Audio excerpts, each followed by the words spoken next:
Ito ang Radyo Pilipinas, ang overseas service ng Philippine Broadcasting Service. Radyo Pilipinas, Filipino Service. Sa balita, impormasyon at tuwirang paglilingkod. Serbisyo sa Pinoy, serbisyo para sa Pinoy. PBS Radyo Pilipinas, the voice of the Philippines, sumasa inyo mula sa Maynila, Pilipinas.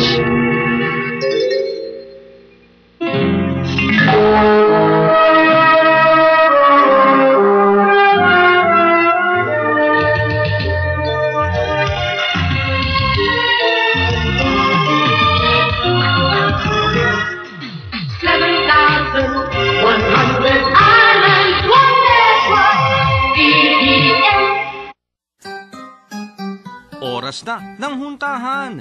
Mga usaping pumapaimbulog sa Pilipinas. Palitan ng kuro-kuro at opinyon. Oras na ng Usapang Barangay. Usapang Barangay. Dito sa Radyo Pilipinas Overseas Broadcast. Usapang Barangay.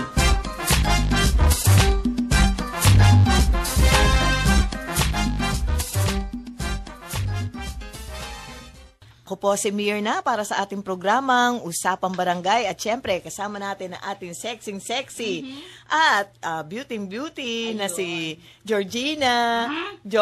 Hello. At ang ating kasama po na si Sok Puno daw. na playing photographer siya today. Parang gusto niyang magkukuha ng mga pictures ngayong mga oras na to. Kumusta kayo mga kumare, kumpare dyan? Mga kababayan nating OFW, sana po ay samahan nyo kaming muli. Dito na naman sa isang edisyon ng ating palatuntunang Usapang Barangay. Nako. At bibigyan namin kayo ng mga updates at mga bali-balita dito sa apat na sulok ng ating barangay hall. At sa buong Pilipinas. Syempre.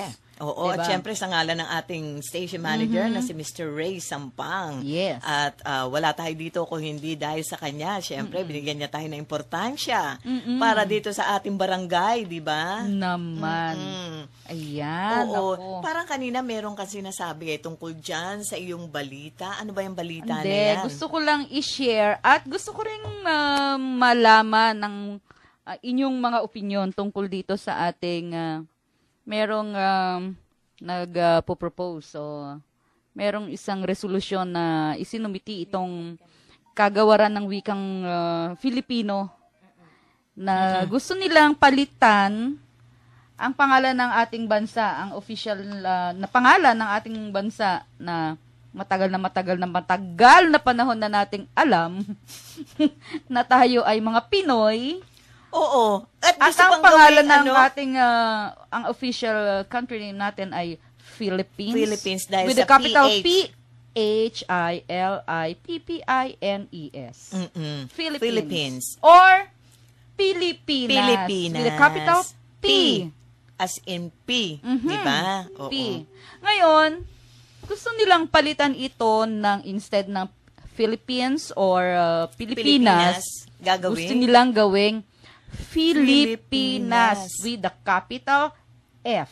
F. Yes. Oo. Ano bang meron sa pangalan? I mean, ito bang pagpapalit ng pangalan ng bansa natin ay merong anong magiging reflection nito or magiging epekto nito sa atin ng mga mamamayan? May malaking impact ba ito na magagawa, maidudulot sa ating mga tao, sa ating mga mamamayan dito sa Pilipinas. So, anong pananaw mo dyan? Tingin ko. Gusto ko malaman muna kung sang-ayon ka ba o hindi. Para sa akin parang masaya na ako dun sa Pilipinas. Oo. Yung dati. Oo, yung dati. natin As ginagamit. in Philippines, okay lang. PH naman kasi yon. Hindi mo naman pwedeng gawing F, di ba?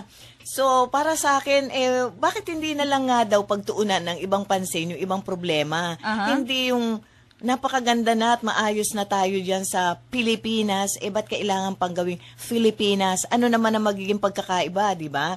So, ang malaking magiging impact niyan ay dun sa mga iba pa natin mga pangalan. Kunyari, University of the Philippines, magiging, di ba, UP ang acronym niyan, di ba? Acronym niyan. magiging UF? Ano ba, di ba? Hindi mo naman pwedeng sabing UFI. Ang suhestyon naman dyan ng kagawaran ng wikang Filipino ay yung mga institusyon, yung mga entities na itinatag bago pa i-introduce ang letter F dito sa ating alphabet. Gusto ko lang malaman din at marinig kung ano ang opinyon ng ating kagalang-galang na Station Station manager. manager. Oo. Oo. Na si Mr. Ray Sampang. Yay. O, di ba? Cute na cute siya. o, diba? Gwapong-gwapo. O, paano na kung sasabihin mong gwapo? O, ano naman? Gwapo. Gwapo. May F-defect na lahat. Kahit isang magandang araw po sa inyong lahat. At ako'y natutuwa at ako'y muling naanyayahang magsalita dito sa usapang barangay. Teka muna, ako nagsimula nito eh. Hindi. Magandang araw po sa inyo Oo nga, lahat, diba? sa ating mga tagapakinig sa Radyo Pilipinas, sa mga OFWs po natin, sa mga migranteng Pilipino na saan mang dako ng mundo kayo naroroon. Alam niyo, maganda yung pinag-uusapan nila, topic ngayon yan, ano, na pinag-uusapan kung papalitan ba yung titik P ng titik F. Ano, may push po ngayon, no? May push na papalitan nga ba? Ang tanong diyan, tulad ng pinag-uusapan kanina nila kabesang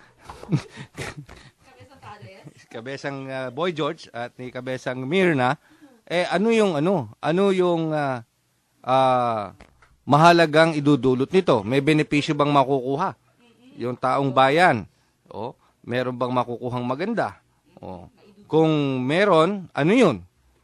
Kung wala naman, bakit pa natin papalitan? May kasabihan nga sa Ingles, if it's not broken, don't fix it. Diba? Kaya wag pabayaan mo na lang. Kasi tulad na, sinasabi nyo nga kanina, University of the Philippines. P yun. Kung papalitan ng F, University of the Philippines. Diba?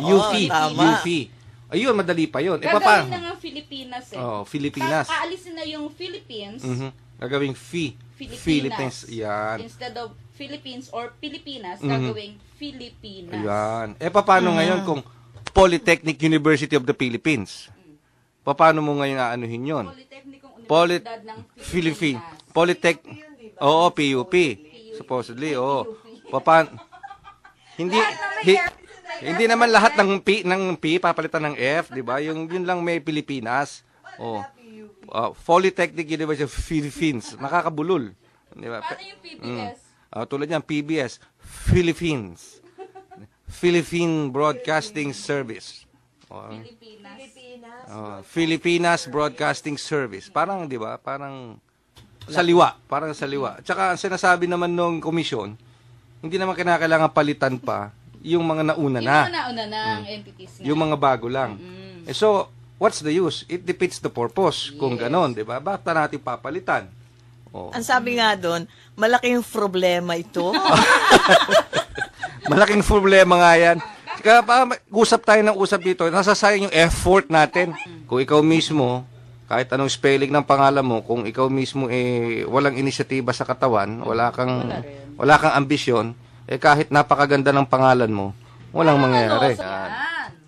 Alamin natin, 'di ba, sa kanila. Sana naman magbigay din sila ng mga suggestion nila, 'di ba? Mga komento. Okay ba sa kanila 'yun na mapalitan ng F itong P? Yan. 'Di ba? Nasa sa inyo po 'yun, nasa decision. Paano kala pa lang naman 'yun eh. Yes. Oo. Parang marami kong nalalaman ng mga yung P ginagawang F.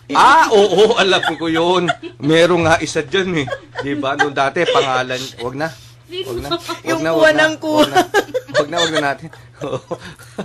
Okay na 'yon. Pero alam ko dati kasi ang galing niyang singer, babae siya. Tapos yun ang pangalan niya. Dapat palitan Pati na rin pangalan niya. pinalitan. Dapat palitan na rin niya yun. Wag na. Suggestion. Wag na. Mayu-YouTube ito.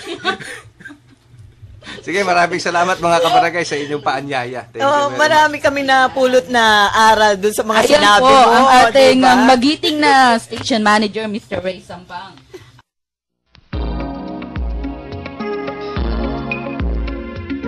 Ito ang Radyo Pilipinas, ang overseas service ng Philippine Broadcasting Service. Radyo Pilipinas, Filipino Service, sa balita, impormasyon at tuwirang paglilingkod. Serbisyo sa Pinoy, serbisyo para sa Pinoy. PBS Radyo Pilipinas, the voice of the Philippines, sumasa inyo mula sa Maynila, Pilipinas.